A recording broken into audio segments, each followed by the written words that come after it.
Hey, welcome back. Pull the blanket up, get comfortable tonight. We're going to go somewhere you've probably never thought about before. Not a battlefield, not a palace, not the office of a king making a world-changing decision. We're going somewhere much quieter than that. We're going to a Tuesday morning, an ordinary Tuesday morning. Bread baking, children arguing, somebody spilling something on the floor, and somebody else saying a word they should not say in front of the children. The thing nobody ever talks about when we study history is the last normal morning, the morning before everything changed, and once you start thinking about it, you cannot stop. Because somewhere in history there is always one final, ordinary Tuesday, and the people living it had absolutely no idea. Let us start in London. The year is 1665. It is early spring, and the city smells exactly the way you would expect a city of 500,000 people to smell when nobody has invented sewage systems yet, which is to say, not great. But people are used to it. You get used to anything eventually. That is a very human thing to do. A baker named Thomas, and we do not know his last name, history did not think it was worth remembering, woke up that morning before sunrise the way he did every morning. The fire needed stoking, the dough needed shaping, the city needed bread, and the city was not going to wait. His neighbourhood, the parish of St Giles in the Fields in the western part of London, was what we would today generously call working class. Densely packed houses leaning against each other like tired people on a long journey. Narrow alleys where sunlight arrived late and left early. Children everywhere, because in 1665 children were both your greatest joy and your retirement plan. Thomas knew his neighbours. He knew the sound of the cartwright's hammer 2 doors down. He knew which mornings the widow across the lane would sing to herself while she worked, and which morning she would not. He knew the rhythm of his world the way you know the rhythm of your own home in the dark, by feel, by sound, by the particular smell of the particular place. That morning nothing was wrong, and that is the part that gets me every time. Here is what Thomas did not know on that ordinary spring morning. Somewhere in his neighbourhood a flea had already made a very bad decision. The flea was hitching a ride on a rat. The rat had arrived on a cargo ship from Amsterdam, which itself had been receiving goods from somewhere further east, somewhere where a particular disease had been circulating for years already. The flea carried the bacterium Yersinia pestis, though nobody knew that name in 1665, because germ theory would not be invented for another 200 years. All anyone knew was that sometimes people got sick and developed dark swellings under their arms. And then most of those people died and nobody knew why, and that was simply the terrifying reality of being alive in the 17th century. The plague had not yet announced itself in St Giles. It was doing what dangerous things often do before they become disasters, moving invisibly through the kind of ordinary contact that nobody thinks twice about. A handshake, a shared meal, the warm, crowded interior of a tavern on a cold evening. Thomas baked his bread, sold it, came home, complained about the price of flour. Normal Tuesday. The thing that strikes me about this period in history is how much people knew something was wrong, and how hard they worked to believe otherwise. The bills of mortality. Those weekly printed death counts that London had been publishing since the early 1600s had started showing slightly elevated numbers in St Giles as early as April 1665. Slightly elevated. Not alarming enough to cancel the market. Not alarming enough to make someone think twice about sending their child to fetch water from the shared well. Just slightly elevated numbers on a piece of paper that most ordinary people could not even read. The diarist Samuel Pepys, one of the great gifts history gave us in the form of an obsessive, wonderfully gossipy man who wrote down everything noted in his diary entry for June the 7th, 1665, that he first saw houses in the city marked with red crosses. That red cross on a door meant plague inside. The family had been sealed in. A watchman posted outside, food lowered in from windows, no coming out, no going in. An infected household became overnight a kind of prison with no trial and no release date. Pepys wrote that it made him uneasy, and then he went to dinner. I find that so profoundly human. The red crosses on the doors, the slightly elevated numbers on the weekly bills, the little whispers of wrongness that people filed away under unpleasant but probably fine, because the alternative truly reckoning with what it might mean was too large a thing to hold before breakfast. We do this, by the way. We have always done this. Historians call it normalcy bias, the very well-documented human tendency to underestimate the impact of a disaster, because our brains are fundamentally wired to expect tomorrow to look like yesterday. It is not stupidity. It is just the operating system of being human, and Thomas had it. Pepys had it. If we had been there, we would have had it too. The summer of 1665 is when London stopped being able to look away. By July, the weekly death toll was climbing past 1,000. By August, it passed 2,000 in a single week. The wealthy fled, and this is something that repeats itself so reliably throughout history that it practically deserves its own category. When disaster comes, the first people to leave are the ones with somewhere to go.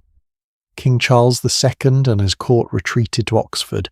Doctors, lawyers, merchants with country estates gone. But the people who could not leave stayed, because they had no country house, no wealthy relatives, no horse and carriage. Thomas the baker stayed, because the city still needed bread, and because he had nowhere else to be, and because at some point staying becomes its own kind of choice. By the time the Great Plague of London ended in late 1666, between 70,000 and 100,000 people had died in a city of about 500,000. Those numbers written down look statistical, but think about what they mean in a neighbourhood where you know your neighbour's hammer by sound. Think about how many of those people simply stopped being there one morning, and how the people who remained had to somehow keep getting up and stoking the fire anyway. The last normal morning is not a plague-specific phenomenon. It has happened over and over in every century in every corner of the world. On the morning of December the 7th, 1941, American sailors at Pearl Harbor were eating breakfast. It was a Sunday, the most normal of mornings. Some men were sleeping in, some were writing letters home. The first football games of the season were being scheduled in newspapers across the mainland. Families were dressing for church. At 7:49 in the morning, the first Japanese aircraft appeared over the harbour. What I keep coming back to is not the intelligence failures, as important as those are. It is something simpler. The men eating breakfast that Sunday were not living in a history book. They were living in a Sunday morning. And Sunday mornings do not feel like the eve of catastrophe. They feel like Sunday mornings. In Berlin in August of 1914, crowds gathered in the streets when war was declared and cheered. Not because they were foolish, but because most of them had never seen a modern industrial war. They genuinely believed it would be over by Christmas, that the last normal morning of peacetime was only temporarily interrupted. That normal would be back soon. Normal did not come back for 4 years, and when it finally did, 10 million soldiers were dead, and the world that had existed before that last normal morning was simply gone. There is a quiet lesson hidden in all of this that I've been turning over for a long time.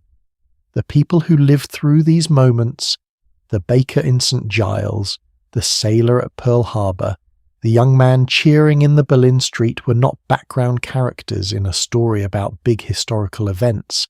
They were the story. Their ordinary Tuesdays, their bread and their letters and their Sunday breakfasts are the actual texture of history. The decisions made in palaces and parliaments matter enormously, but they land on people. Real people who had plans for next week and complaints about the price of flour and neighbours whose hammers they recognised by sound. Something about knowing that really sitting with it changes the way I think about history. It stops being a story about forces and dates and outcomes, and it becomes something much more human. A story about ordinary life meeting extraordinary circumstances and about how people kept breathing through it anyway. And here is what I want you to hold on to as we keep going tonight. When the red crosses appeared on the doors, when the planes appeared in the sky, people did not simply fall apart. They did something far more interesting. They talked, they whispered, they passed stories from mouth to ear across the markets and the alleyways, stories that were part truth, part terror, and part something the human mind manufactures when it does not have enough information to fill the dark. They spread rumors, and what people chose to believe and what they chose to dismiss tells us something about human nature that is far more revealing than any military strategy or royal decree. That is exactly where we are going next. So let me ask you something. If you woke up one morning and your neighbour knocked on your door and said quietly, leaning in close, that something terrible was happening 2 streets over, what would you do with that information? Would you call someone? Would you pack a bag? Or would you stand there in your doorway, blinking, turning it over in your head, trying to figure out which part of it to believe? That is exactly the situation millions of ordinary people found themselves in, over and over again throughout history. Not in the pages of newspapers, not in official announcements, long before any of that, in whispers, in market stalls, in the particular hush that falls over a crowd when someone says something that nobody is ready to say out loud yet. The rumour, the thing that travelled faster than any official message, faster than any horse, and almost always faster than the truth. In the summer of 1347, 12 Genoese trading ships arrived at the port of Messina on the island of Sicily. This was not unusual. Messina was a busy harbour.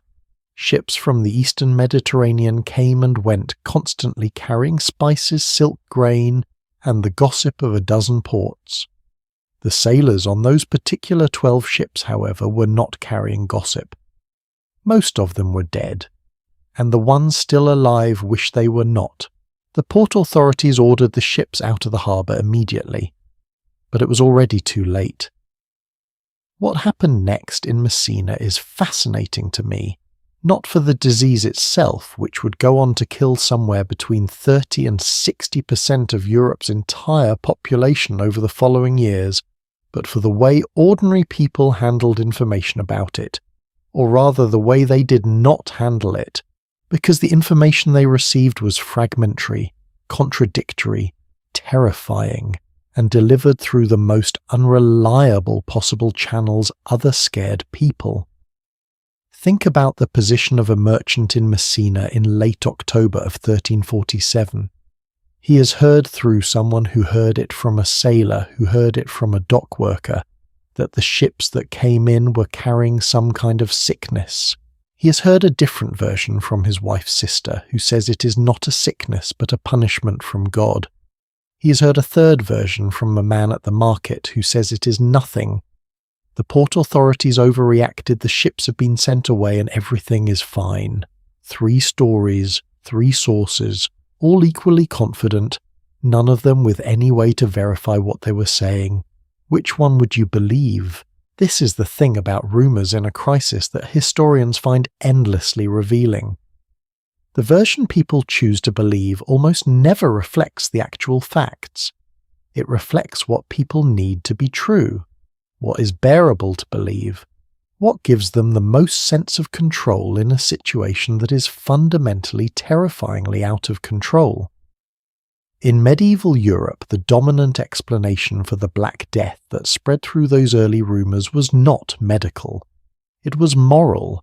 God was punishing humanity for its sins. This explanation was in a perverse way almost comforting, because if the plague was a punishment, then righteous behaviour could theoretically protect you. It gave people something to do. Pray harder, confess more, be better. The alternative, that a microscopic organism was killing people completely regardless of their virtue, was a far more disturbing idea, and it would not become understood for another 5 centuries.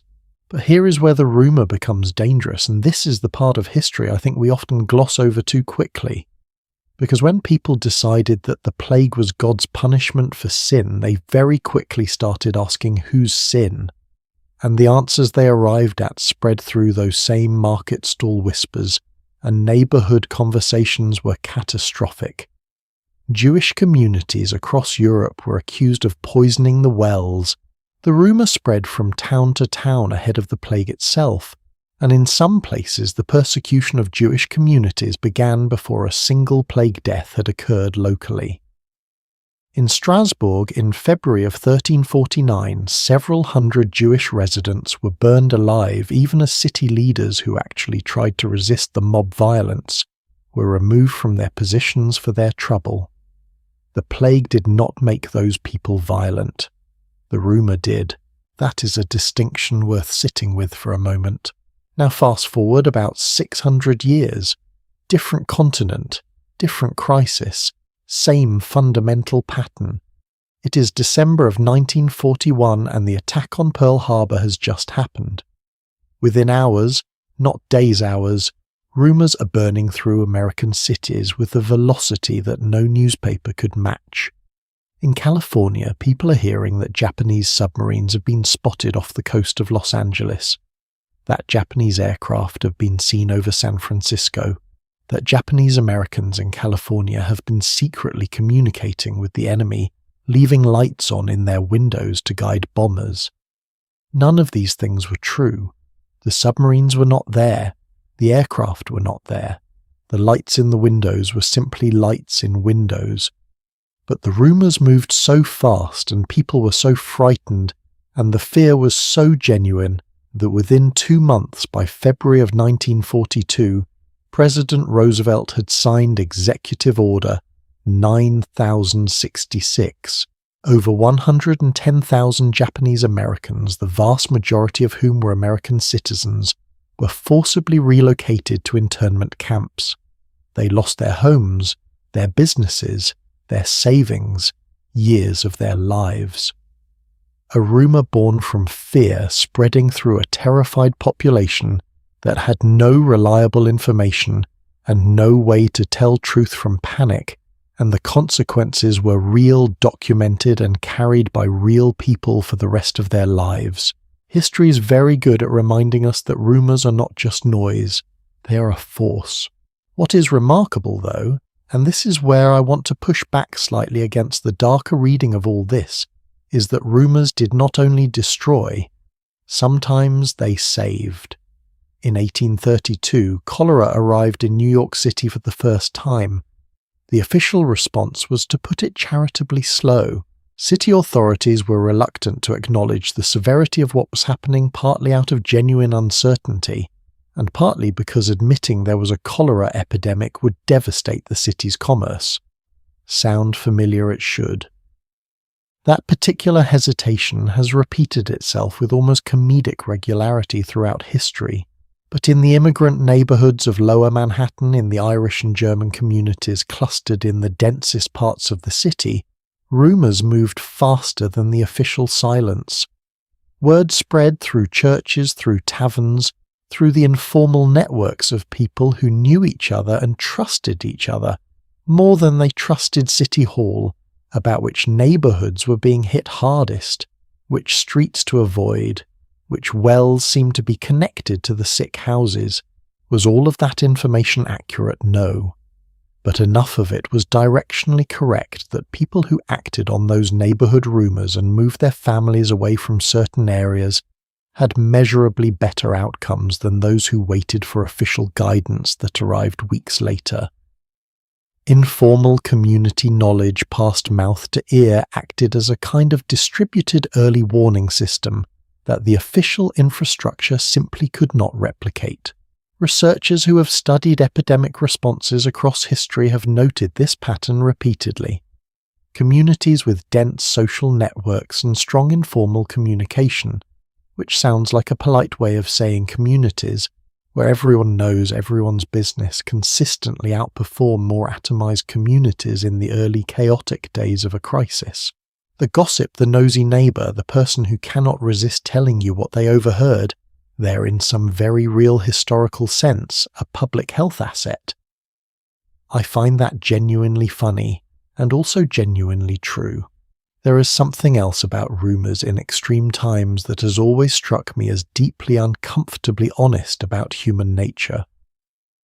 When people have no reliable information, when the official channels have gone silent, or are actively lying, or simply cannot keep up with what is happening, they do not sit quietly in uncertainty. They fill the gap.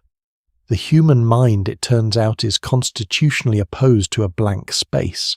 We will put something in it, even if that something is only partly true, even if that something is mostly fear wearing the costume of explanation. The historian William McNeill, who spent much of his career studying how disease shapes civilizations, argued that one of the most destabilizing things a catastrophe can do is not the physical damage, it is the informational chaos. The moment when you genuinely do not know what is true, who to trust, or what version of reality to operate from. That moment of epistemic vertigo, he wrote, is often more dangerous than the disaster itself because it is the moment when the most extreme ideas, the most comforting lies, the most convenient scapegoats have their best chance of taking hold. And looking at history, it is very hard to argue with him. So here we are, centuries of whispers and market stall rumours, and terrified neighbours and hand-copied broadsheets, and shouted warnings from windows, and one through line connects all of it. Not the plague, not the war, not the specific catastrophe. The through line is the ordinary person trying to make a decision with incomplete information, in a world that has suddenly stopped behaving in a predictable way. Thomas the baker trying to understand the Red Crosses, the merchant in Messina weighing 3 contradictory stories, the family in California hearing about submarines that did not exist, all of them in some fundamental sense doing the same thing, trying to figure out what was real. Which brings us to something that always surprises people when they first encounter it, because there were people in every one of these moments who knew exactly what was happening, who could see the disaster coming clearly, and chose for reasons that made perfect sense at the time to stay. That is the part of the story that keeps me up at night, and we are heading there right now. There is a question I keep returning to, and I want to put it to you directly before we go any further. If you knew, genuinely, knew not suspected, not heard a rumour, but knew that something catastrophic was coming to your neighbourhood, your city, your street, would you leave? Most of us sitting comfortably right now would say yes. Of course, obviously. You pack what matters, you get out, you figure out the rest later. That is the rational answer. That is the answer that makes complete sense from the outside. But history has a way of making the rational answer look almost naive, because the people who stayed, and there were always people who stayed, were not irrational. They were not uninformed. Many of them saw exactly what was coming, and they stayed anyway, for reasons that, once you understand them, stop being mysterious and start being heartbreakingly familiar. In the autumn of 79 AD, the residents of Pompeii had warning signs that any modern volcanologist would recognize immediately as a major eruption sequence building. For days before Vesuvius blew on August the 24th, the ground had been trembling. Springs and wells that had been reliable for generations suddenly went dry, a classic sign of magma moving through underground channels and disrupting the water table. The historian Pliny the Younger, who witnessed the eruption from across the Bay of Naples at the age of 17, described the tremors in his letters as so frequent that people had stopped being alarmed by them. They had normalized the shaking. The earth moves sometimes. It has always moved sometimes. It will probably stop soon. And here is the part that archaeology made viscerally clear when Pompeii was excavated in the 18th and 19th centuries. Of the estimated 20,000 people living in Pompeii at the time, somewhere between 2,000 and 16,000 did not make it out. The range is wide because we still do not know exactly how many stayed, but the cast of the bodies preserved in the ash, that haunting, indelible record of a final moment, tell us something about who those people were. They were not by and large people who did not know what was happening. Many of the bodies were found near valuables, near strong boxes, near doorways with bags beside them, as if they had been in the middle of packing and did not finish in time. The people of Pompeii were not waiting in blissful ignorance. They were weighing, calculating, deciding what to take, deciding whether to go now or wait another hour to see if it got better. And in that calculation, that very human, very understandable decision to wait just a little longer time ran out. Now here is where I want to separate two things that often get conflated when we talk about people who stayed in disaster zones, because I think conflating them does a disservice to the actual human experience. There is staying because you miscalculated the risk, and there is staying because leaving was simply not a choice you had. For the residents of Warsaw in September of 1939, when German forces invaded Poland, the decision to stay or go was not a clean one. Warsaw had a population of roughly 1.3 million people. The city had been preparing for war for months. Air raid shelters had been built. Civil defense plans had been drawn up. The radio had been broadcasting instructions about what to do when the planes came. People knew, and yet the vast majority of Warsaw's population stayed. Why, some stayed because they had elderly parents who could not travel. Some stayed because they had no money and nowhere specific to go. Some stayed because they owned a bakery or a pharmacy or a small factory, and they genuinely believed reasonably, given the information they had, that the German occupation would be brutal but temporary, and that they would need their business to survive on the other side of it. Some stayed because Warsaw was their city. It was where their grandparents were buried. It was the only place in the world where they fully knew how to be themselves. That last reason is the one that gets me. It sounds almost irrational from the outside, but the relationship between a person and the place they belong to is not primarily a rational relationship. It is an identity relationship. Leaving Warsaw would not just mean leaving a city. For many people, it would mean becoming someone they did not know how to be. The Polish writer Władysław Szpilman, whose story was later told in the film The Pianist, stayed in Warsaw through the entire occupation, through the destruction of the Jewish ghetto, through horrors that no amount of preparation could have prepared anyone for. He did not stay because he was foolish. He stayed because he stayed. Because the accumulation of reasons to stay, family, home, profession, identity, outweighed the terror of what was coming until the point where leaving was no longer possible anyway.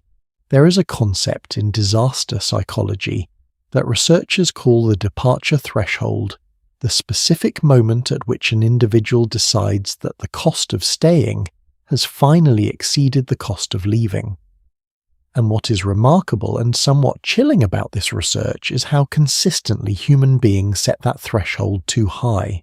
Studies of hurricane evacuations in the American South found that even when mandatory evacuation orders were issued, significant percentages of residents chose to stay. The reasons were varied but recognizable. They had ridden out storms before and survived. They did not want to leave pets behind. They did not have reliable transportation. They worried about looting. They could not afford a hotel. They did not want to be separated from a neighbor who could not leave. None of those reasons are stupid. Every single one of them is a real thing that a real person weighs against an abstract threat. And abstract is the key word, because until the water is actually rising around your knees, the storm is still in some corner of your mind, a thing that might veer at the last minute and miss you entirely. The brain is extraordinarily good at generating reasons to stay put. We are as a species deeply territorial. Home is not just a place. Home is a set of relationships, routines, and meanings that do not pack easily into a single bag. There is one more version of staying that I want to talk about because I think it is the most overlooked and in some ways the most moving. In San Francisco in April of 1906, the earthquake struck at 5:12 in the morning. The fires that followed burned for 3 days and destroyed approximately 25,000 buildings. By the time it was over, somewhere between 3,000 and 6,000 people were dead, and half the city's population of 400,000 had been made homeless. The people who stayed to fight the fires were not for the most part firefighters. The city's water mains had been destroyed in the earthquake. The fire department was overwhelmed. What contained the fire, eventually partially, was ordinary residents who formed bucket brigades who dynamited their own buildings to create fire breaks, who stood in the streets doing the only thing they could do with whatever they had. A wine merchant on Telegraph Hill reportedly saved his building by pouring barrel after barrel of red wine onto his roof. It works, it turns out. Wine is mostly water. His building is still standing today. Those people did not stay because they miscalculated. They stayed because someone had to. Because the city was theirs not in a legal sense, but in the deeper sense that matters more than any deed or title. They had built their lives there, and they were not willing to watch it burn without at least trying. What I find myself thinking every time I sit with these stories is that the people who stayed were not making one decision. They were making dozens of small decisions over hours and days and sometimes years, each one reasonable in isolation, each one adding up to a situation that viewed from the outside, viewed from the safety of hindsight, looks like a catastrophic mistake. But they were not viewing it from the outside. They were inside it, in the middle of it, trying to weigh things that cannot actually be weighed, the house they had lived in for 30 years against a risk they could not fully quantify, the neighbour who could not walk against the survival of their own family, the business they had built with their hands against the abstract promise of safety somewhere else. We want their decisions to have been simple. It makes the history cleaner, more instructive. Stay and you die. Leave and you survive. But that is not actually how it worked. The real calculus was messier and more human than that. And sitting with that messiness rather than simplifying it away is, I think, the only honest way to understand what ordinary people go through when history decides to happen to them. Which brings us naturally to what happens after the decision is made and the door has been closed and the staying has begun. Because the next question, the one that almost nobody thinks to ask, is what did people actually eat? And the answer across centuries and continents is stranger and more remarkable than almost anything else in this story. Alright, I want to start this one with a confession. When I first started digging into what people actually ate during the great catastrophes of history, the sieges, the famines, the long grinding months when supply chains collapsed and shelves went bare, I thought I was prepared for what I would find. I had read enough history to think I had a reasonable sense of how bad it could get. I was not prepared. Not because the stories are grotesque, though some of them are, but because embedded inside the darkest of these accounts is something that I find almost unbearably human, this fierce, creative, stubborn insistence on making a meal, on sitting down together and eating something, even when that something is almost nothing at all, on preserving through the act of eating some small thread of the life that existed before everything went sideways. Food, it turns out, is never just food, and in times of extreme scarcity, what people chose to eat and how they chose to eat it tells you more about who they were than almost anything else. Start with Leningrad. September of 1941. German forces had encircled the city completely, cutting off road and rail access to roughly 3 million people. The siege would last 872 days, that is nearly 2.5 years, which is a duration so long that it stops being a crisis and starts being a way of life. It is the longest siege of a major city in recorded modern history, and the human cost was staggering. Somewhere between 800,000 and 1 million civilians died, the vast majority of them from starvation. By November of 1941, the official bread ration for non-working civilians had been reduced to 125 grams per day. Take a moment with that number. 125 grams. That is roughly 2 slices of sandwich bread. That was your food for an entire day. But here is the part that most people do not know, that bread was not really bread. Bakers in Leningrad, desperate to stretch rations as far as they possibly could, began substituting other materials into the dough. Sawdust, cottonseed cake, a byproduct of cottonseed oil production that is normally fed to livestock, cellulose from processed wood pulp. The bread had the weight and shape of bread. It did not have the calories. People ate it anyway because eating something, even something that your body could barely process, felt more bearable than eating nothing. Residents of the city began systematically consuming things that the word food does not quite cover. Wallpaper paste, which was made from potato starch and therefore technically contained some calories. Leather belts and boots boiled until they softened enough to chew. Carpenter's glue, a substance described in survivor accounts as earth jelly, essentially clay from the ground mixed with whatever organic material could be scraped into it. Soup was made from boiling the same bones over and over until the water was barely more than a grey memory of nutrition.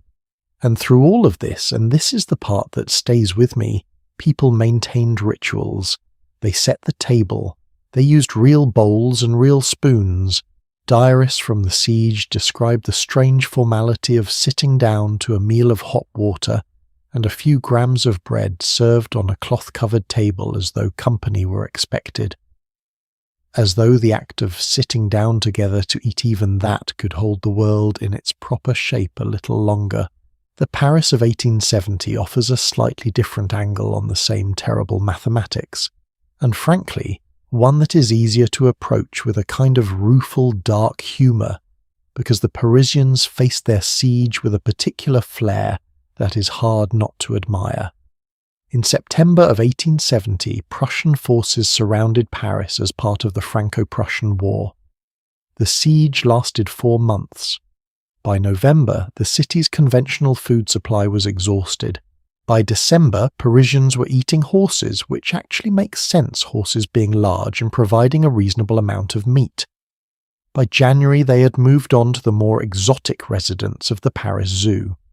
Castor and Pollux, 2 elephants at the Jardin des Plantes, were considered the saddest loss by contemporary accounts. The butcher who handled them reportedly sold elephant trunk at 45 francs per pound, an extraordinary price roughly equivalent to a week's wages for a working man.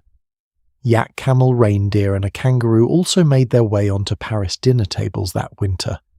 The lions and tigers were spared on the grounds that nobody wanted to deal with the consequences of a malnourished and agitated large predator, loose in a besieged city. Fair enough. Parisian restaurants, and this is the part that genuinely delights me about this story, continued to operate throughout the siege. They adapted their menus with a kind of determined creativity that tells you everything about Parisian identity.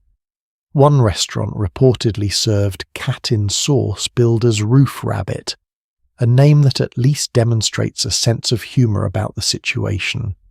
Rats were cleaned, spiced, and served in wine sauce.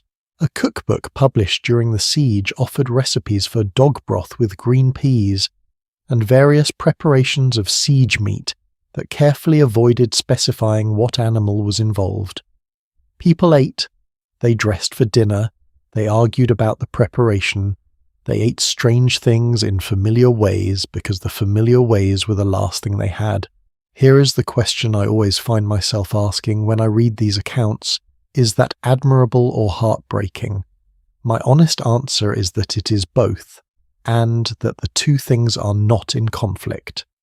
There is a concept in nutritional anthropology called food culture resilience, the way that food practices and rituals persist even under extreme scarcity, and the psychological function that persistence serves.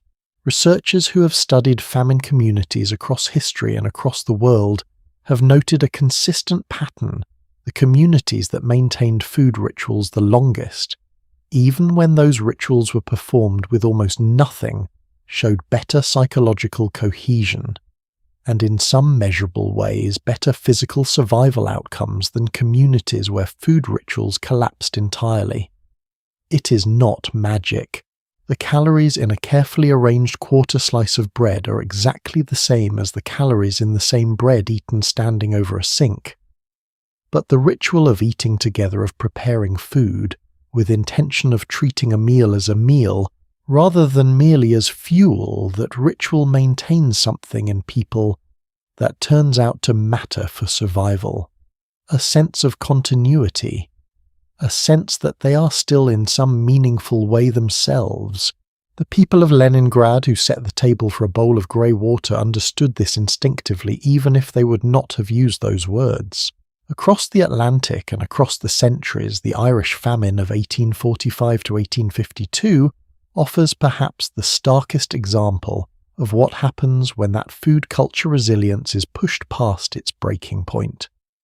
The blight that destroyed Ireland's potato crop was not the first crop failure the country had experienced, but the potato had become so central to the Irish diet, a single acre of potatoes could feed a family of 6 for a year, a productivity that almost no other crop could match that, when the blight arrived, there was simply no backup.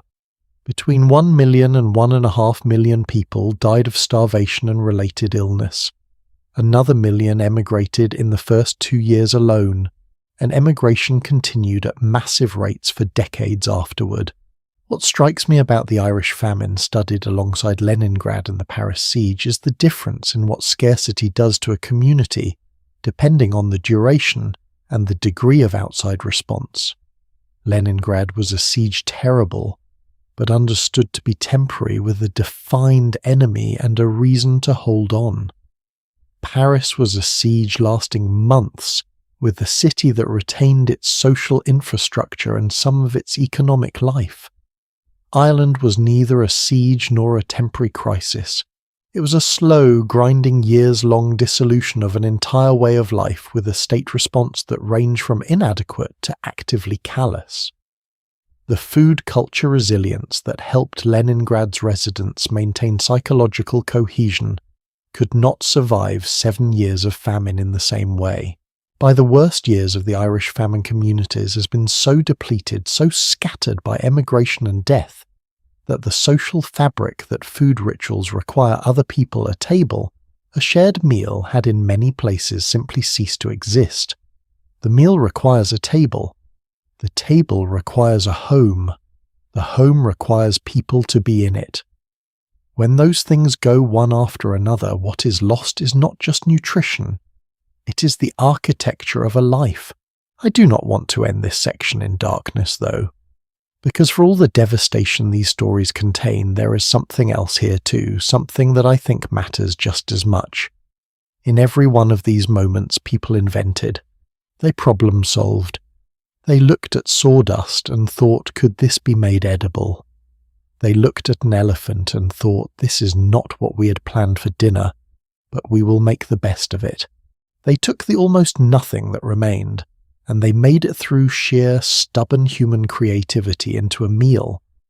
That impulse, the refusal to simply stop eating, stop cooking, stop sitting down together, is not a small thing. It is the same impulse that rebuilt cities after fires and planted crops after famines, and kept going after every catastrophe that history has ever thrown at ordinary people. The table, even when it holds almost nothing, is a statement. We are still here. We are still people. We still belong to each other. And speaking of people who carried each other through the unimaginable, the ones who perhaps bore the heaviest weight of all were those who saw it through eyes that should never have had to see it at all. The children. And what happened to them, and what they understood and what they carried forward, that is where we are going next. We have been talking about adults. Adults who made impossible calculations about whether to stay or leave. Adults who cooked meals from almost nothing and set the table anyway. Adults who kept the bread coming and the rituals going and the household functioning through sheer, stubborn force of will. And all of that is true and real and worth understanding. But there is another set of eyes in those rooms, smaller, closer to the floor, taking in everything without filtering it, without the practiced adult ability to look away from what is uncomfortable, without the social permission to pretend that things are fine when things are clearly not fine. The child in the corner of the room watching, and what that child understood, what they recorded, what they carried, what they eventually told us about what it actually felt like to live through the extraordinary times, is one of the most honest and most underused archives in all of historical study. Because children do not yet know which parts of history they are not supposed to notice, so they notice all of it. Spend any time with the oral testimonies of people who experienced major historical events as children, and you start to notice something that the official histories almost never capture. The emotional texture is completely different. Not more dramatic, more precise. Adults remember events, children remember sensations. A man named Rolf Becker, who was 8 years old when Allied bombing began over Hamburg in July of 1943, one of the most intensive aerial bombardments of the European war, which created a firestorm that destroyed 8 square miles of the city and killed somewhere between 34,000 and 40,000 people in a single week, was interviewed by oral historians in the 1980s. He was in his 40s by then, a grandfather, a retired schoolteacher, and what he remembered was not the political context or the casualty figures or the strategic reasoning behind Operation Gomorrah. He remembered the smell, a specific smell he had never been able to name or locate again in his entire life, that he described only as the smell of everything being wrong at once. He remembered the sound the basement door made when his mother shut it. He remembered being very warm and then very cold and not understanding why the sky was that particular colour of orange. He did not remember being afraid, he said, because he did not yet have the adult concept of what he was afraid of. He just remembered that something enormous was happening, and that his mother's hands were shaking while she braided his sister's hair, and that she kept braiding even though her hands were shaking because that was what you did. You kept doing the ordinary thing. I find that image, the shaking hands still braiding the hair, one of the most concentrated distillations of human behaviour under catastrophe that I have ever encountered. And it was preserved not in any official record, but in the memory of an 8-year-old who grew up and eventually found someone who thought to ask. The Second World War produced a particular kind of child witness that history has paid very different levels of attention to depending on geography. In the Soviet Union, children who lived through the war were called Deti Vojny, children of the war. There were tens of millions of them. The government collected some of their testimonies in the decades afterward, primarily as part of official commemorative projects, but vast numbers of those accounts were never published and exist now only in regional archives. One of the things those testimonies reveal read in aggregate is a pattern so consistent across different children, different regions and different circumstances that it reads less like individual memory and more like a portrait of what childhood itself does with catastrophe. The children overwhelmingly describe as their most vivid memories not the moments of obvious drama, the bombings, the evacuations, the moments of loss, but the moments immediately before and immediately after. The morning before the announcement, the afternoon after, the strange suspended quality of time when something enormous has happened and the world has not yet figured out what shape it is going to take next. One testimony from a girl who was 9 years old when the war began describes going to school on the morning of June 23, 1941, the day after Germany invaded the Soviet Union. Her teacher arrived and started the lesson, a regular lesson about grammar, about the correct use of a particular verb form, and the girl, confused, raised her hand and asked whether they were still doing school now, whether normal things were still happening. The teacher said yes, that lesson still happened, that grammar still mattered, and the girl wrote in her testimony 60 years later that this was the single most comforting thing anyone said to her in the entire war. I think about that answer more than almost anything else I have read about this period. Yes, lessons still happen, grammar still matters. The ordinary framework of the world held open by an adult with a lesson plan, and the discipline to stick to it was the specific thing that a 9-year-old needed in order to keep functioning. Not the truth about what was happening, she knew enough of that already.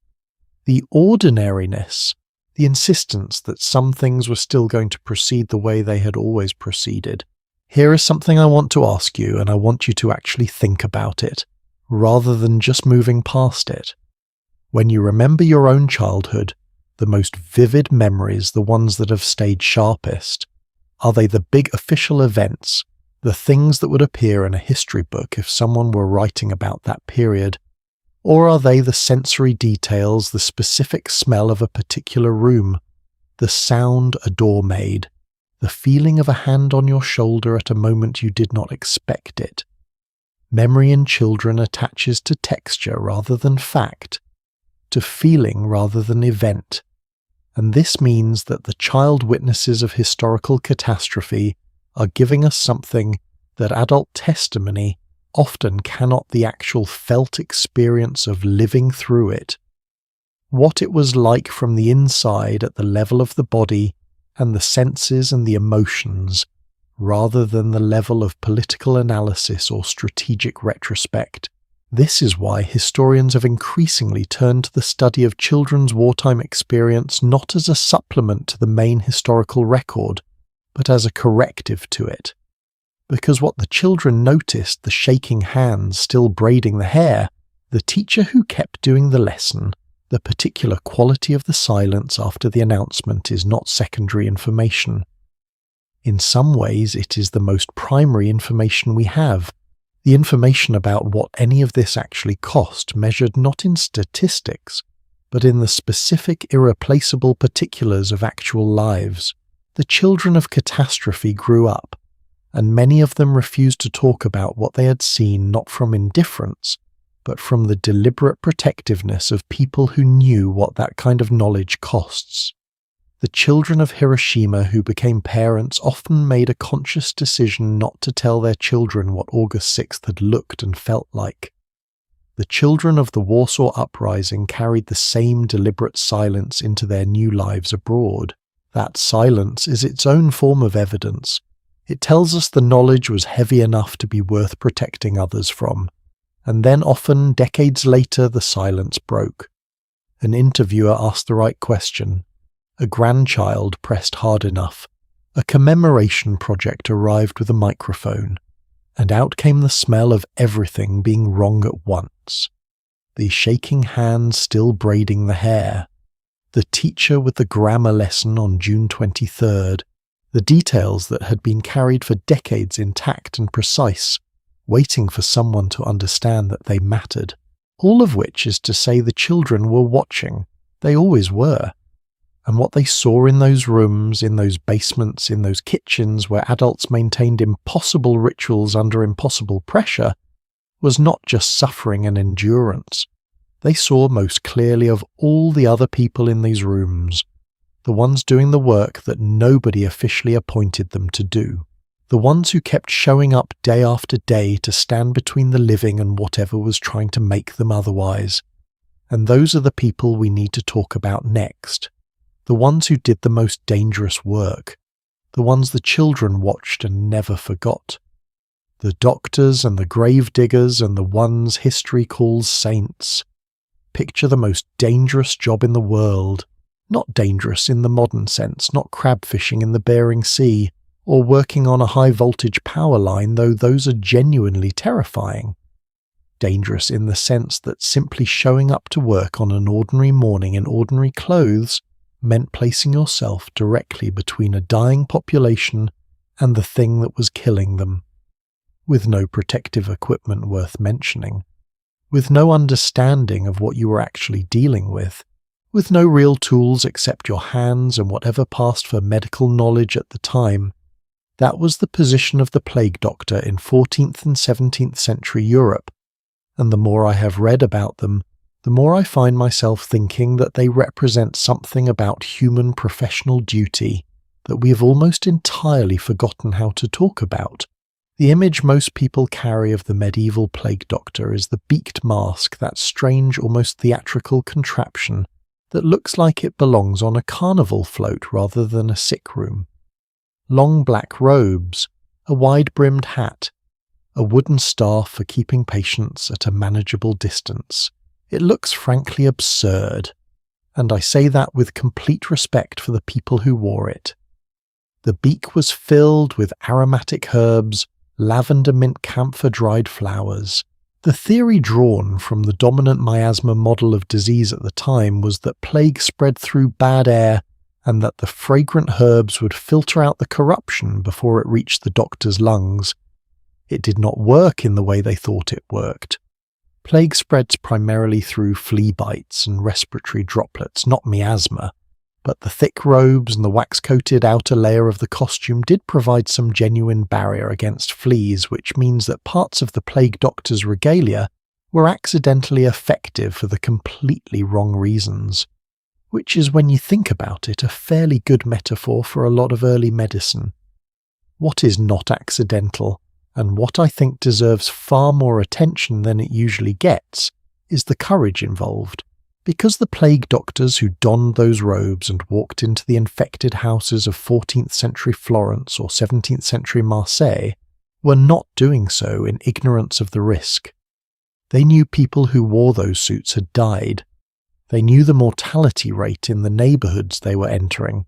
They went in anyway, some because they were hired by city governments and had contracted to do so, some because they genuinely believed it was their duty, and some almost certainly because someone had to. In Marseille, during the catastrophic plague outbreak of 1720 to 1722, a physician named Jean-Baptiste Bertrand refused to leave the city when the wealthy fled. He moved from house to house through streets where corpses were left unburied because there were not enough living people to collect them. He wrote meticulous records of what he observed, symptoms, progressions, treatments tried and failed, because he understood that documentation was its own form of fighting back. His account of the Marseille plague is one of the most detailed primary sources we have from that period, and it exists because one man decided that staying and watching and writing was more important than survival. He survived as it happened, but he could not have known he would. Now shift forward to a world that knew considerably more about disease, but faced its own version of the same impossible professional question. The year's 1854, and London is in the grip of a cholera outbreak centred on the Soho neighbourhood. Cholera was not new to London, it had visited before, but this particular outbreak was killing people with terrifying speed, and nobody could explain why. The prevailing theory was still miasma. The illness came from bad air, from the smell of the Thames, from the general atmosphere of a city that had somewhat outgrown its sanitation infrastructure. A physician named John Snow had a different theory. He believed cholera spread through contaminated water, and to prove it, he did something that sounds simple in retrospect and was genuinely extraordinary. In its moment, he walked door to door through the dying streets of Soho, asking families who had been affected and who had not. He mapped the deaths. He charted the patterns. He was essentially doing epidemiology in a world that did not yet have that word. What he found was that the cases clustered around a single water pump on Broad Street. He took his evidence to the local authorities and asked them to remove the pump handle. They were sceptical. The miasma theory had a lot of institutional momentum behind it, but they complied, and the outbreak slowed. Snow's work did not immediately overturn the miasma theory the medical establishment resisted for years. But the map he made, which still exists, is one of the foundational documents of modern public health. It was made by a man who went on foot into a neighbourhood actively dying of a disease he was trying to understand and who stayed until he had the answer. There is something I keep coming back to about these figures, Snow, Bertrand and the others, like them across centuries of medical history. They were not celebrated in their own time. Bertrand published his Marseille account to a fairly modest reception. Snow's pump handle story was not widely understood as the revolution it was until well after his death in 1858. The people doing the most important work in the most dangerous conditions are almost never the ones receiving the accolades while it is happening. The accolades, if they come at all, come later, much later, when there is enough distance to see clearly. And then there are the grave diggers. If the plague doctor is the dramatic figure, the beaked mask, the dramatic robes, the grave digger is the invisible one. The person nobody writes poems about. The person whose labour made it possible for the living to keep living, and whose name history has almost entirely failed to preserve. During the Great Plague of London in 1665, the city created what were called dead carts wagons that moved through the streets at night, collecting the bodies left outside infected houses, accompanied by the ringing of a bell and the call of "Bring out your dead." The men who drove those carts and handled those bodies were performing labour that was not just physically demanding and dangerous, but psychologically devastating in ways that nobody at the time had language to describe. What we do know is this: in 1665, the job of gravedigger in London became one of the highest paid occupations in the city. Demand massively outstripped supply for obvious reasons, and those willing to do the work could command extraordinary wages. Parish records show gravediggers earning 10 times their normal rate during the peak of the outbreak. Some of them used those wages to drink themselves into a state of sufficient numbness to keep going. Some of them, and this is documented in parish accounts, used their wages to support the families of the people they were burying, particularly children left orphaned by the plague. The historical record on this is fragmentary, as it tends to be when the subjects are working-class people in the 17th century, but what survives is enough to suggest that the gravediggers of 1665 London were not simply transactional labourers doing a job for money. Some of them understood themselves as doing something that mattered, something that the living owed the dead. That is a form of dignity that I think we owe them the recognition of naming. The other category I want to spend a moment with the saints of the title, though I mean it in the secular sense as much as the religious one, is the nurses, and specifically the nurses of the First World War. The scale of the medical crisis created by that war was something the world had never encountered before. The combination of modern industrial weaponry and pre-antibiotic medicine produced a casualty rate that overwhelmed every medical system in every participating nation. By the end of 1914, it was already clear that trained nurses were not a nice addition to the war effort. They were essential to it in the most literal sense. Women like Vera Brittain, who volunteered as a nurse in 1915 after her brother and her fiancé enlisted, have left us accounts of what that work actually looked like. Brittain worked first in London, then in Malta, then in France, tending to wounds that her pre-war education had given her absolutely no framework for processing. She described in her memoir, Testament of Youth, the particular quality of exhaustion that came not just from the physical work, but from the emotional labour of being present hour after hour for men in the worst moments of their lives. She was 21 years old when she started. She lost her brother, her fiancé, and her 2 closest male friends to the war. She kept working. The British Army employed roughly 23,000 nurses by 1918, along with tens of thousands of voluntary aid detachment workers, women with minimal training who had simply shown up and offered whatever they had. In France, Germany, Russia, the pattern was similar. Women who had been told their entire lives that the serious business of the world was not their province, walked into the most serious business imaginable and did not look away. What strikes me most about these figures, the plague doctor's John Snow on his doorstep survey, the London gravediggers, the nurses in the field hospitals, is not heroism in the Hollywood sense. It is something quieter and more durable than that. It is the decision made under conditions that would terrify most of us into paralysis to keep doing the work, to show up, to function. Not because they felt no fear. The written records make absolutely clear that they felt enormous fear, but because the work needed to be done, and they were the ones there to do it. That to me is the actual shape of courage. Not the absence of fear, but the persistence through it. And the people who understood that most intimately, the ones who watched those same doctors and nurses and gravediggers do their work, the ones who could not look away because they were too young to know how, left us records that are unlike any others we have from these periods. Because children, it turns out, notice everything. They just describe it differently. And what they wrote down, what they remembered, and what they carried forward into the rest of their lives is where we're going right now. There is something I want you to try just for a moment. Imagine you are sitting down to write a letter.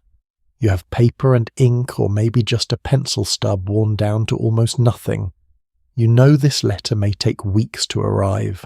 You know with a certainty that sits heavy in your chest that the person reading it will be reading it in a world you cannot fully picture, and that by the time they read your words, everything may have already changed. You might be somewhere different. You might not be anywhere at all. What do you write? That question has been answered in real ink on real paper by millions of ordinary people across centuries of conflict and catastrophe, and what they chose to write, what they reached for when they had only the length of a single page and the weight of everything unsaid, is one of the most quietly devastating things history has left us. The American Civil War produced more preserved personal correspondence than almost any conflict before it, partly because literacy rates were higher than in previous wars, and partly because the postal infrastructure, even in wartime, was remarkably functional. Both Union and Confederate soldiers wrote home with a consistency and frequency that strikes the modern reader as almost compulsive, and it was in a sense. Writing was the only technology available for maintaining the thread of connection to the life they had left behind.